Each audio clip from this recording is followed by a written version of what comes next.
Assalamualaikum warahmatullahi wabarakatuh. Bahasa Indonesia kali ini materinya adalah meringkas, menyimpulkan, dan menanggapi berita.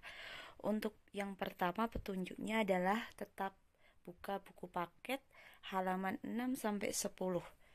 Disimak, dipelajari. Hal yang kita akan pelajari yaitu kompetensi dasarnya 4.1. Menyimpulkan isi berita yang dibaca dan didengar. Untuk tujuan pembelajaran kali ini yang pertama adalah peserta didik dapat meringkas isi berita.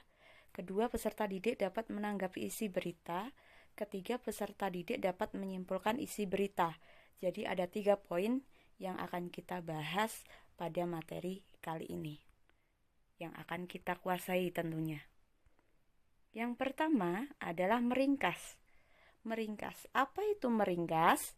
Meringkas pengertiannya di sini adalah meringkas berita berarti membuat berita dalam bentuk pokok-pokok berita saja.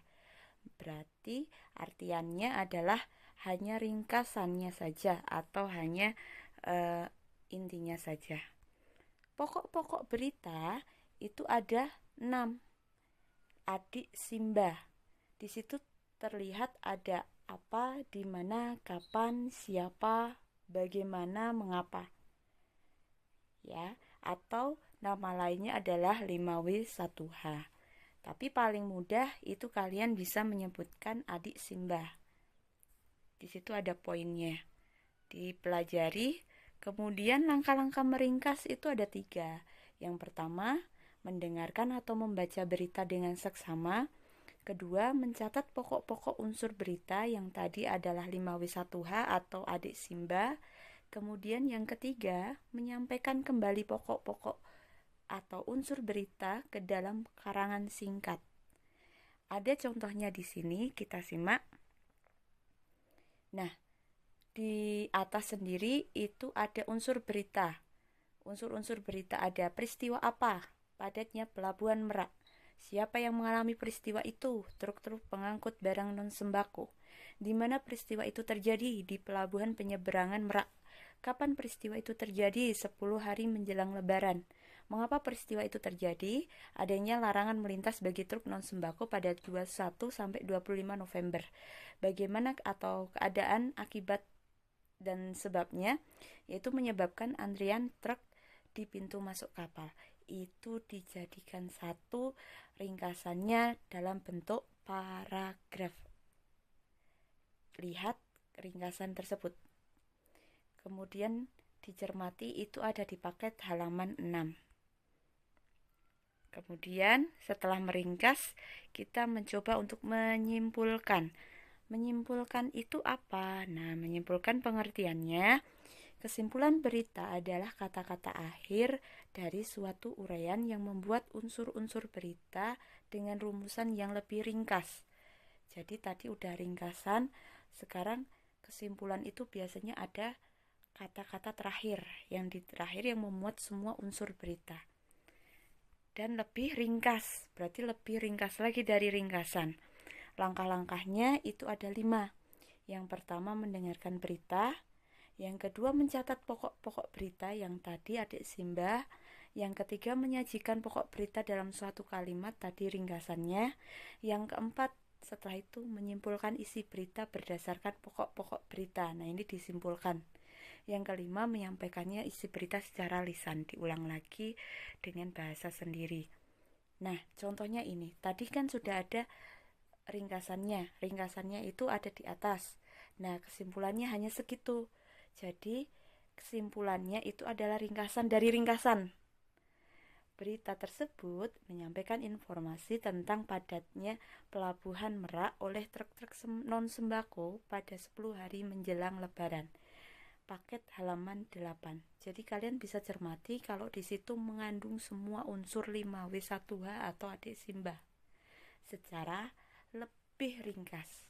Itu namanya kesimpulan. Apa yang terjadi, siapa yang terjadi, kapan peristiwa itu terjadi, mengapa dan bagaimana, itu disimpulkannya hanya seperti itu. Sedangkan ringkasan itu masih penjabarannya. Dilanjutkan untuk materi berikutnya, yaitu menanggapi. Nah, ini yang mungkin kalian akan kerjakan tugasnya, yaitu menanggapi berita. Apa itu menanggapi? Nah, ini tanggapan adalah sambutan terhadap hal, peristiwa, masalah, ucapan, pendapat, atau gagasan berupa kritik, komentar, atau yang lain. Tanggapan dapat berupa pernyataan setuju, tidak setuju, penolakan, sanggahan, suka, tidak suka, saran, solusi, atau tambahan pendapat. Tanggapan yang dikeluarkan harus bersifat objektif dan disertai dengan alasan logis. Ingat, terdapat alasan logis. Tanggapan diberikan sesuai aspek. Jadi menanggapi atau berkomentar, kalian harus disesuaikan dengan teksnya. Jangan asal komentar. Dan diingat harus disertai alasannya yang logis. Jangan bilang tidak suka karena tidak suka. Harus tidak suka karena apa? Harus sesuai. Kalau misalnya berita tersebut tidak sesuai karena memuat apa? Harus dijelaskan secara lebih detail. Harus ada alasannya ya. Untuk aspek tanggapan berita itu ada dua, yaitu isi berita ada dua, kebenaran dan kelengkapan. Yang kedua, bahasa berita, penggunaan kalimat dan pilihan kata. Kalian bisa berkomentar itu menurut ini. Misalnya, saya setuju karena kebenaran dari isi berita tersebut. Nah, itu yang kebenaran. Kalau yang bahasa, saya tidak setuju karena penggunaan bahasa yang disampaikan itu tidak baku atau kurang tepat. Karena harus ada alasannya. Contohnya, nah nanti disampaikan untuk contohnya. Jenis tanggapan itu ada 3. Ada persetujuan, ada sanggahan atau penolakan, ada saran.